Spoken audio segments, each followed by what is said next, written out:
మనిషి అనేవాడికి ఎంతో కొంత జ్ఞానంతో జీవనం కొనసాగిస్తూ ఉంటాం.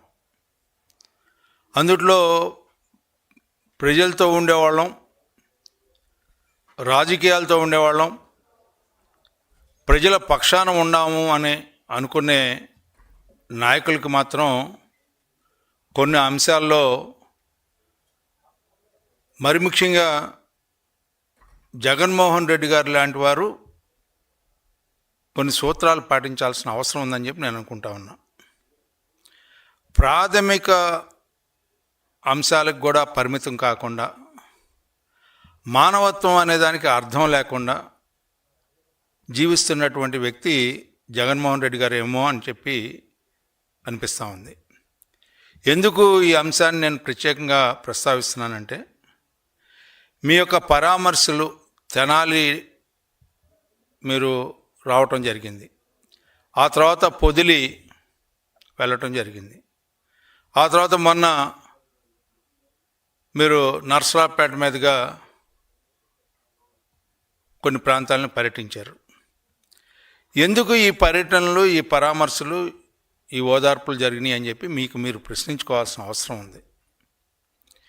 మీరు తెనాలి వచ్చిన సందర్భాన్ని ఒకసారి మీరు విశ్లేషించుకున్నారు, నాకైతే తెలియదు. కానీ నేను అనుకునే మాట కాదు, ప్రజలు అనుకునే మాట ఏంటంటే, కిరాయి రౌడీల్ని పరామర్శించడానికి వచ్చినటువంటి ఒక రాజకీయ నాయకుడు, అది ముఖ్యమంత్రిగా పనిచేసినటువంటి వ్యక్తి, ఈ రాష్ట్రాన్ని ఏ రకంగా పరిపాలన చేశాడనే దానికి ఇది ఒక నిదర్శనం అని చెప్పి అనుకుంటా ఉన్నారు.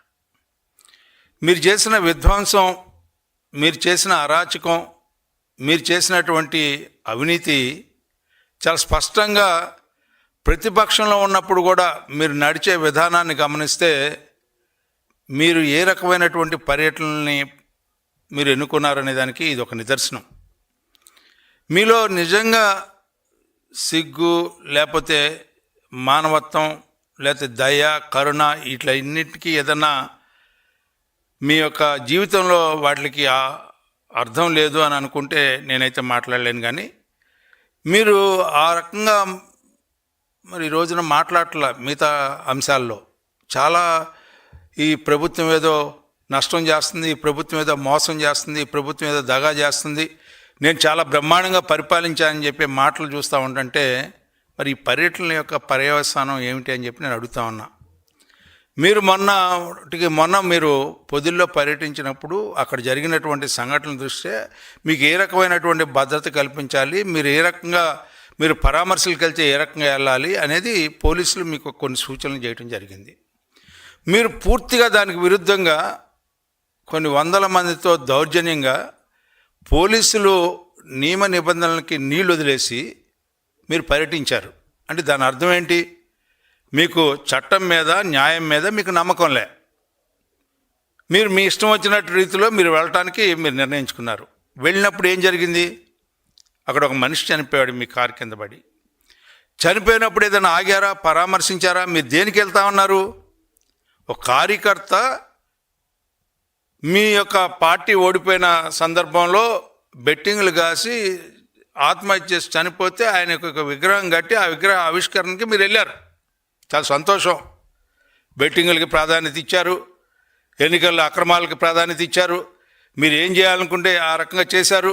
అయినా గెలవలేకపోయారు కాబట్టి, ప్రజల ఆగ్రహానికి గురయ్యారు కాబట్టి, ఆ రకంగా 164 సీట్లు మీరు పోగొట్టుకున్నారు. కాబట్టి మీ అందరికీ మీకు మరి ఆ యొక్క వ్యక్తికి కార్యకర్తగా మీరు భావించి వెళ్ళారు. కానీ వెళ్ళేటప్పుడు ఏం జరిగింది? ఇంకొక కార్యకర్త చనిపోయాడు. అంటే ఈ యొక్క కార్యకర్త కానట్టు ఆ కార్యకర్త విగ్రహానికే ప్రాధాన్యత ఇచ్చినట్టుగా మీరు వెళ్ళిన విధానంలో మానవత్వానికి నీళ్ళు వదిలేశారు. మీ కళ్ళెదురుట మీ బండి కింద, మీ యొక్క వాహనం కింద పడి చనిపోతే ఆ చనిపోయిన వ్యక్తిని నిర్దాక్షిణ్యంగా ముళ్ళ పొదలోకి లాగారు. ఏమిటండి దీని అర్థం? అతను కార్యకర్త కాదా? కనీసం ఆగారా? మీరు ప్రజానాయకుడిగా మీరు భావిస్తూ ఉంటే కనీసం ఆగి పరామర్శ చేయాల్సిన అవసరం ఉందా లేదా అని చెప్పి జగన్మోహన్ రెడ్డి గారు నేను అడుగుతా ఉన్నా. ఎవరికైనా సరే ఈ రోజున కాస్త కాకపోతే కాస్త జ్ఞానం ఉన్నవాడు కూడా ఎక్కడైనా సరే ఎక్కడ వెహికల్కి యాక్సిడెంట్ జరిగితే ఆ యాక్సిడెంట్ జరిపిన వాడు కూడా భద్రత ఉన్నా లేకపోయినా సరే కనీస ధర్మం ప్రకారం నా వల్ల యాక్సిడెంట్ జరిగింది కాబట్టి నేను ఆగి పరామర్శించాలి, అవసరమైతే ఏదైనా సహాయం చేసి వైద్య సహాయాన్ని అందించి బతకడానికి ఏమైనా ఆస్కారం ఉంటే బతికించాలని చెప్పి అనుకునే ఈ సమాజంలో మీరు ఈ సమాజంలో నేను నాయకుడిని అని చెప్పి చెప్పుకునేటటువంటి దుర్మార్గమైనటువంటి విధానంతో మీరు నడుస్తూ ఉన్నారు.